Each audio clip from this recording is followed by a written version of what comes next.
વડોદરા ગ્રામ્ય એલસીબીએ વડોદરા જિલ્લાના ડભોઈ તાલુકાના અરણિયા ગામમાં એક ઘરના રસોડામાં ગેસના સિલિન્ડરની ટાઇલ્સ નીચે બનાવેલા અંડરગ્રાઉન્ડ ગુપ્ત ભોંયરામાંથી મોટા પ્રમાણમાં વિદેશી દારૂનો જથ્થો જપ્ત કર્યો છે.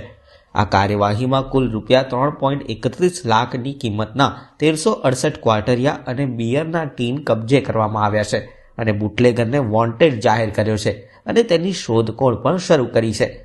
બાતમીના આધારે એલસીબી ટીમે તાત્કાલિક રેડ હાથ ધરી હતી. રેડ દરમિયાન આરોપી દિનેશભાઈ ઘરે મળી આવ્યો નહોતો, પરંતુ ભોંયરામાંથી ભારતીય બનાવટના વિદેશી દારૂ મળી આવ્યા હતા. આ ગુપ્ત ભોંયરું જોતાની સાથે જ પોલીસ પણ ચોંકી ગઈ હતી. ભોંયરામાંથી ભારતીય બનાવટના વિદેશી દારૂના કુલ 1368 ક્વાર્ટર અને બિયરના ટીન મળી આવ્યા હતા.